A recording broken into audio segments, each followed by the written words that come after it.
Welcome to episode 6 of What If, a Denver Gazette video series where we look at the biggest what ifs in Colorado sports. I'm your host, Chris Schmaedeke, and today I'm joined by Denver Gazette sports editor Paul Klee. Paul, how's it going? Great, man. Good to talk to you. This is a cool topic you've come up. Well, I don't know, cool, but Well, it was cool at the stadium. It was cold at the stadium, so I guess that works. the So two I gotta tell you, Chris, the two coldest I've ever been in my life, and I lived in Alaska for a little while. A is Gillette Stadium when the Broncos played there, and I think Tony Carter fumbled a punt at the end. That night was so cold. was that the game in like the drizzle on Sunday night? I remember that game. They Yes. played a few times up there, and every one of them was awesome. I think this is the one that No. went crazy. He had like 200 something yards, That was the but game they were up 24-0 and lost. that's what it was, Yeah. man. It was a night game, Yep. and Giselle got to share an elevator with me, Oh, there so you I'm go. I'm glad she got that opportunity. And then the other coldest was this Ravens game that we're going to talk about. Man, it was so freaking cold that day. So if that doesn't give it away, we're going to talk about the divisional playoff game in the 2012-2013 season, Broncos Ravens. That's Sports Authority then. According to my notes, it said it was 13 at kickoff, but I think it was colder than that, wasn't it? It was later when the sun went down, it dropped quickly. Yeah. Anybody who was there had to thaw out both their heart and their body after So that. I'm going to start and come in hot right from the beginning. And I think this is the worst Broncos playoff loss in their history. I know Yeah. people talk about 96. You have the Super Bowls. But I think what this game meant and where the Broncos were, and we talked about the Broncos team yesterday, how good this team was. I think this is the worst loss in their playoff history. I want to get your opinion real quick on that before we start with the what if. That's a good one right there. I think there's a very good case to be made. I would go with the Jacksonville game. Yeah, And the reason being is that the Broncos had not won a Super Bowl yet. right. So you kind of had this wonder, is it ever going to happen? Because Right. they were so good that year, and it could have been three in a row. Should have been. They were the best team. Now, I will say, comparing those two teams, the 2012 Broncos, I think, are better than Yeah. the 96 Broncos. So that is, I think, where you could start that case to say this was the worst loss. But also, Jacksonville they weren't the Super Bowl champs. They didn't go No. on to win it all. So this Ravens loss, you lost to a really good team that, flatly outplayed you that day. Okay, so let's do a little background on this season. This is, of course, Peyton Manning's first season as a Denver Bronco. Coach John Fox, who I think it's a bad rap here because I don't think Peyton Manning comes without John Fox. I was looking back, before I get to the players, the coaching staff is rather star-studded as well. Mike McCoy is the OC, Adam Gase is the quarterback's coach, and Del Rio is the defensive coordinator. So there's talent on the coaching staff. And then on the field, so of course you've got Peyton Manning coming off his 4 neck surgeries. He hadn't played in a year, so nobody knew what they were really going to get. You've got Willis McGahee and Noshawn Moreno and a rookie Ronnie Hillman in the backfield. You've got Demaryius Thomas and Eric Decker at receiver, Joel Dreesen and Jacob Tamme at tight end, and you have one of the best left tackles in the game in Ryan Clady. On the defensive side, you've got a young Von Miller who had 18 and a half sacks this season, Elvis Dumerville on the other side, Wesley Woodyard, Champ Bailey, young Chris Harris, and Raheem Moore at safety, who we will get to in a minute. So this team is star-studded, but they started out 2-3, much like this season. There wasn't as much Manning is washed like Russ is washed, but I guess we live in a different time. This was 10 years ago. So, it was not quite the Twitter takeover that things can be now. Hmm. But when after starting 2-3, they win the next 11 games. This win streak starts with the 24-0 comeback against the then San Diego Chargers, which is still one of my favorite Bronco memories, that Monday night game. And it just kickstarted the season, and they won the next 11 games, went 13-3, top seed in the AFC, got to bye, and had home field throughout the playoffs, and hosted the Baltimore Ravens on January 12th, 2013. Like we talked about earlier, 13 degrees at kickoff. This game is weird. The Broncos get a kick and punt return from Trindon Holiday. Joe Flacco torches Champ Bailey a couple times, which Uh-huh. is insane. And it goes to double overtime. And there is the play at the end of the game. So the Broncos had the lead numerous times in this game, but never led by more than one score. And I always remember at the end of the first half, they tried to go up 10, and Matt Prater missed a 50-something yard field goal and gave Baltimore good field position, and Baltimore scored and tied the game at 21 heading to halftime. I still remember that being a weird turning point. So anyway, this game goes back and forth, but the Broncos do have a 35-28 lead with about 8 minutes to go. They tried to run out. Noshawn Moreno and Willis McGahee are hurt in this game. Mhm. And I think Ronnie Hillman is the running back at the end. You were at this game. Am I right on that? That's right. McGahee actually missed. He was out before the playoffs, wasn't he? He was. You would have gotten him back the next week. So he was Right. on the IR, but eligible to return. So he would have played against the Pats the next week. And that would have been just a big lift. I think he also missed a handful of games to start that year because of a PED suspension. I believe you're correct on that. So the Broncos try to run the clock out under the 2-minute warning. I'm sorry. That was DJ Williams. That I've got those Okay. notes mixed up. That was DJ Williams, a really good linebacker, and Virgil Green as well. Oh, that's right. Yeah. So the Broncos try to run the clock out late with Ronnie Hillman, who, well, rest in peace, Ronnie Hillman, first of all. But also, he's not a power back. It was a struggle for him to get those yards. He's a rookie at that youngest player in the league, I believe, at that time as well. Mm. So the Broncos punt the ball back to the Ravens with 1:15 left in the fourth quarter. What happens next is insane. I don't know the exact sequence of the plays, but I think it's third down when Joe Flacco flings the ball downfield, which looks like it's going to be picked by Raheem Moore. Raheem Moore takes a very, very bad angle, does not knock the ball down. It is caught by Jacoby Jones for a 70-yard touchdown, tying the score at 35. There's still 38 seconds left, and this is the part that I think sometimes people forget.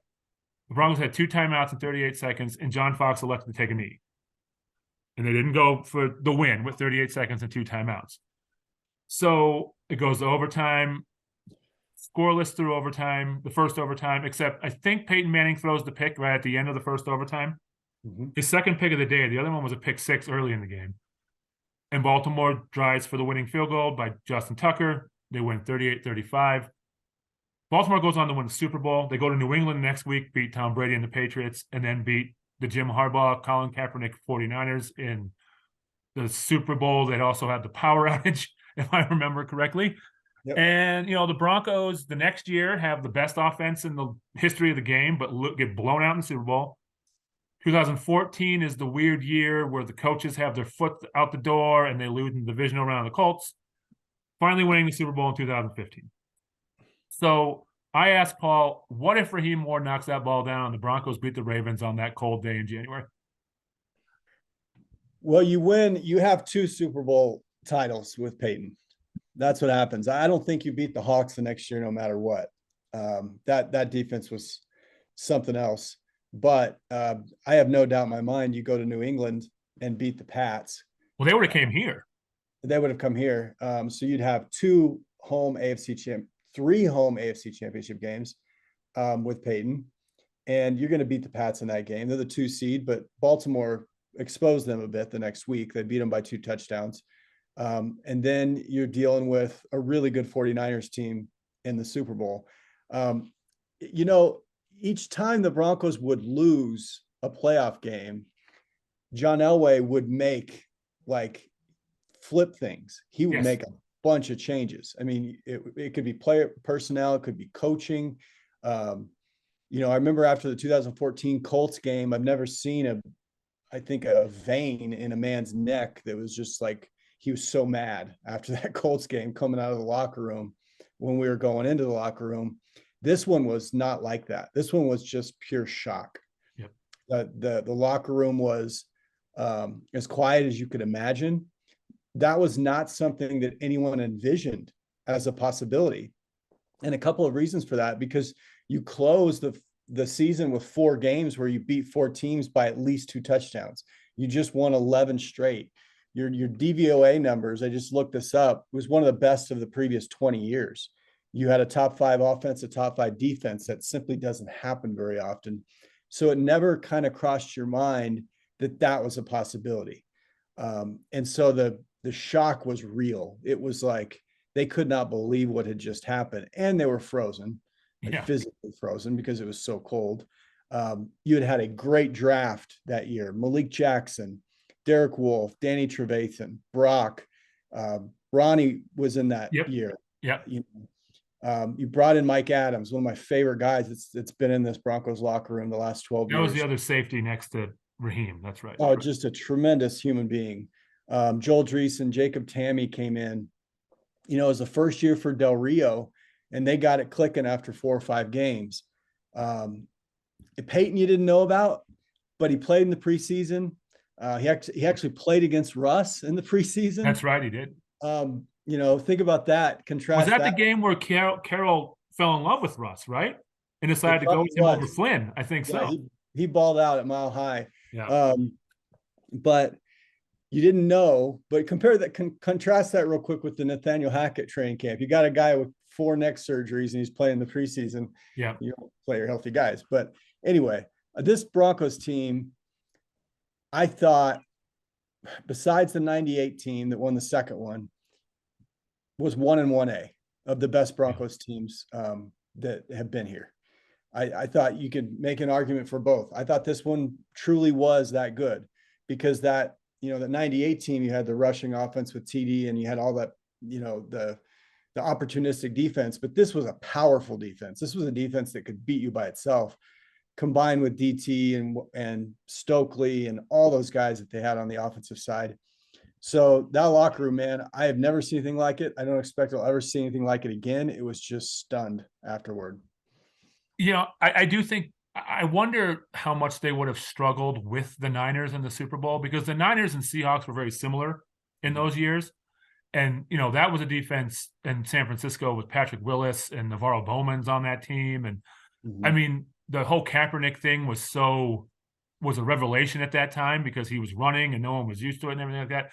I think they would have struggled in the Super Bowl. But what I do think you're right is, I just went back and looked at some of the stats on this team, and they were top 5 in everything. Like they were just an unbelievable team with a veteran coaching staff. And, it's got to be the game that really sticks out as the biggest disappointment of the Manning era, just in general, like the biggest shocking loss, because getting blown, they were never in the Super Bowl against the Hawks. They were never in that game. This game is the one that they have to kick themselves about the most of that era. I agree with that 100%. And it wasn't, the end is a fluke. And, Raheem Moore comes back the next year. And I remember interviewing him in training camp. How do you get past that? And he wasn't. Like he said he was, and he said he leaned on his faith and he leaned on close friends and family, but he wasn't the same guy. That's something that you just don't come back from. It's like having the yips on the back 9 at Augusta or something. I don't know how you come back from that. He did play a few more years. The thing was, the end was a fluke. It was. That's a fluky play. Yeah. But you can make a pretty good argument Baltimore outplayed the Broncos that day. It wasn't like, both teams had a pair of defensive or special teams touchdowns. The Ravens had those pick sixes, and the Broncos had Trendon Holiday, who went crazy that day, in a good way, of course. They had more rushing yards, higher yards per play. They made plays at like 3rd and 15, to Torrey Smith. They did it at Champ. Oh, that's another thing, Chris. That was Champ's shot.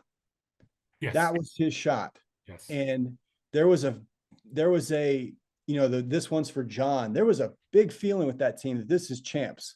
He was still an All-Pro that season. I looked it up. He made the Pro Bowl and he was an All-Pro. The next year when they beat the Hawks, he was hurt a lot of that year.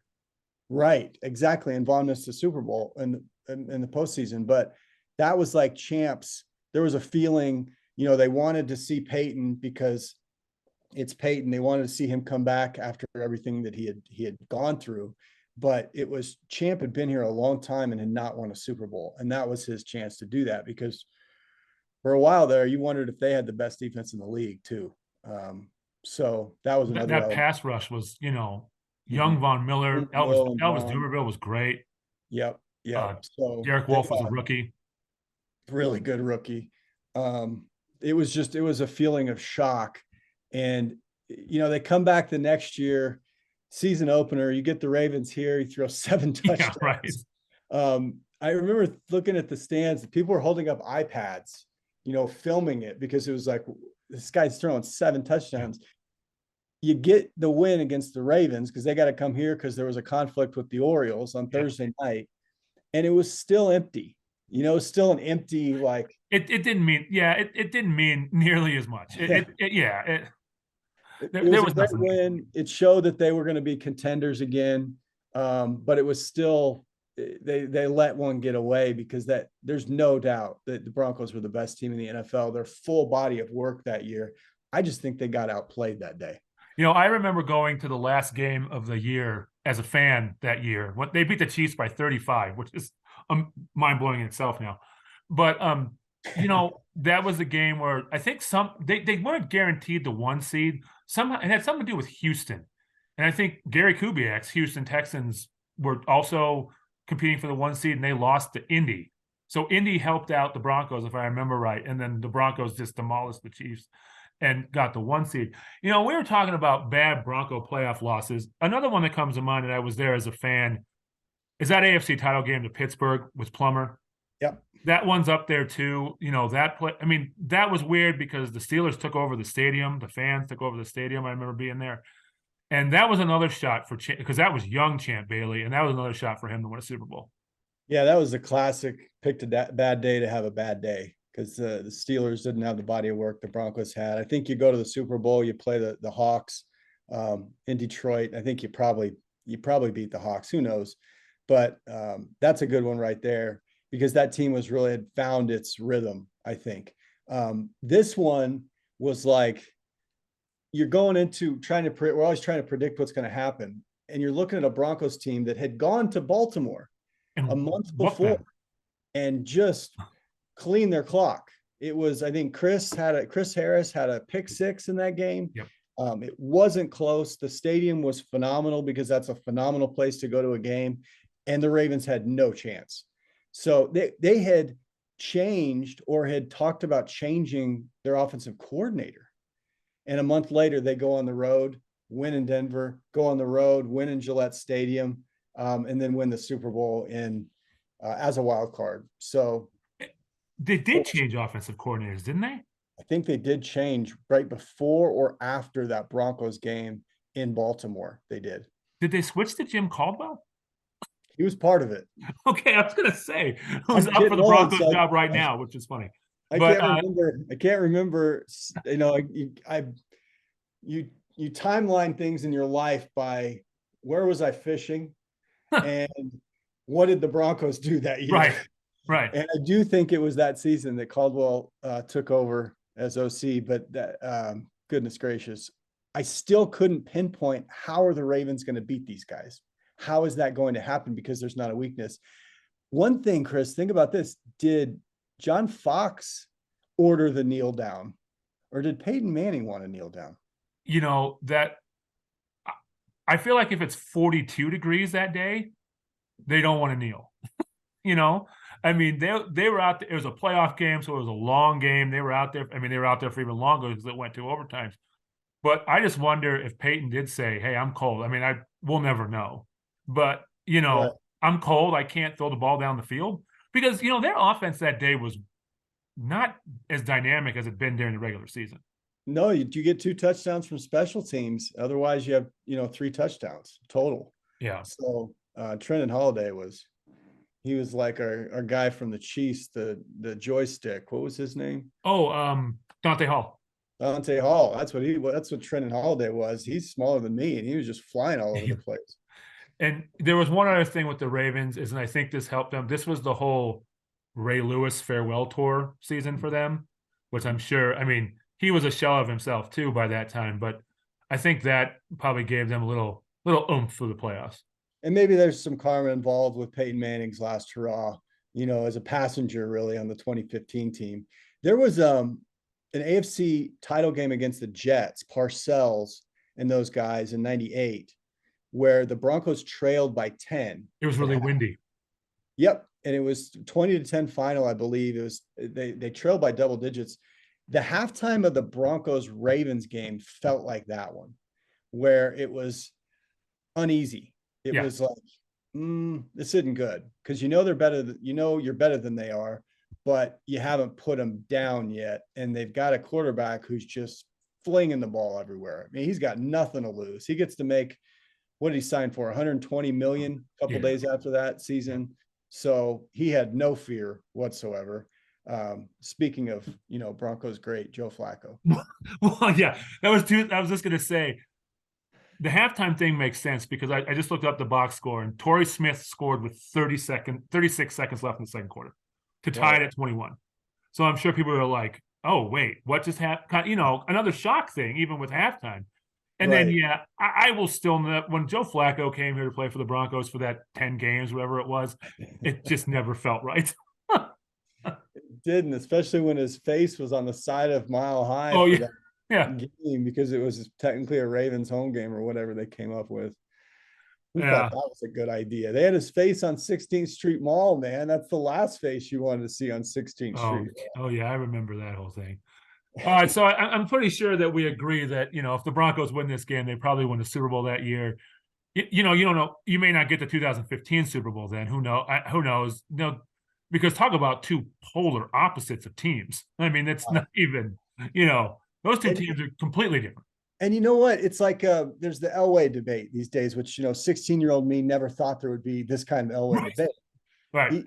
He flipped that roster 3 separate times. He goes from a Tebow offense to a Peyton Manning offense to the best offense we've ever seen, back to a defense-oriented dominant team in 15. There were a lot of personnel changes and a willingness, even a humility to make those changes. Adam Gase, and in 2013, they're at the Super Bowl and we're doing these interviews on a boat in Manhattan. And I asked Gase, how do you go from Tebow, where you're scared to throw, to Peyton and all those dudes throwing the ball over the field, scoring 600 points? And he said he just wiped everything off the table in front of him, started over completely. And they had a willingness to do that through the years. So I think there's a lot to be said for that. But boy, I still can't believe they lost that game to the Ravens, and it's 10 years later. No, they re-showed parts of it on NFL Network, and it's a game that I never want to watch again as a fan. But for this, I kind of flip a little bit to it, and it is just a weird game. It's just there's a weird feel. Like you said, it's freezing cold.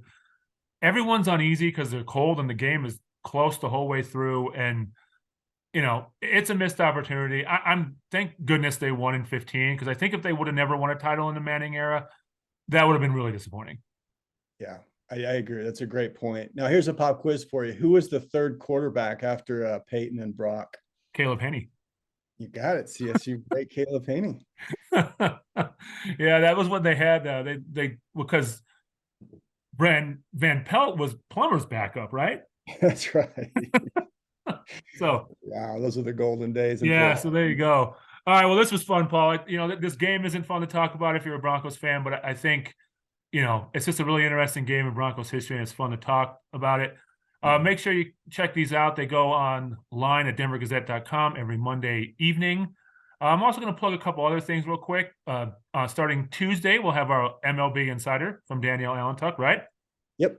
And then starting in March, Paul and I are tackling more local golf. So make sure to look for that. I'm in the process of gathering information for the toughest holes in the metro area. So if anyone watching this wants to send me an email, go ahead. And yeah, anything else you want to plug coming up? We've got this big old college hockey game at Ball Arena Friday night, man. I can't wait for it. We've got Carson Field and Tyler King and a couple photographers going to have blanket coverage of CC and DU in the gold pan. And I think, Chris, we're going to have a Broncos coach here pretty soon. So George Stoya and I are having a Friday face-off at denvergazette.com tomorrow over who should the coach be. My answer is probably going to throw people for a loop, but George's makes sense. So we got a packed week on denvergazette.com. That golf page that we're going to run weekly starting in March is going to be awesome. I am so fired up for the Golf Insider. I am too. And yesterday I sent out a tweet telling people to send me suggestions, and the Corn Ferry event in Berth had retweeted me. So they're getting the info out there. So I'm hoping we get some suggestions. All right, like I said, make sure to look for this video on Monday evening on denvergazette.com. And Paul, thanks for coming on, and we'll talk again later. Thanks, Chris. Thanks.